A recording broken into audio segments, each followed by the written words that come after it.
বামুনহাটে রাস্তা যানজট মুক্ত করতে বিশেষ অভিযান ব্যবসায়ীদের।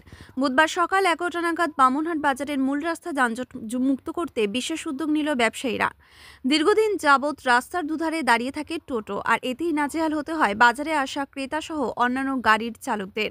এছাড়াও ফুটপাতের ওপর ছত্রাকের মতো গজিয়ে উঠেছে নানা ধরনের দোকান। যে কোনো সময় ঘটে যেতে পারে বড়সড় দুর্ঘটনা। সেই কারণে অস্থায়ী দোকানগুলো যাতে রাস্তার ওপর নিজেদের মালপত্রের পসরা না সাজায়, সেই বিষয়েও দোকানদারদের অনুরোধ করা হয় ব্যবসায়ীদের পক্ষ থেকে।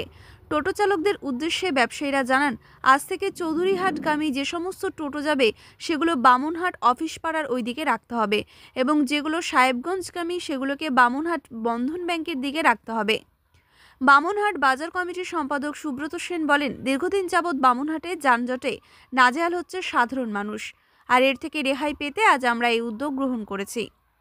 বামুনহাটে টোটো চালক ইউনিয়নের সভাপতি মলয় সরকার বলেন, তিনি দায়িত্ব নিয়েছেন বামুনহাট মূল রাস্তায় যাতে টোটো না দাঁড়ায় সেটা তিনি দেখবেন।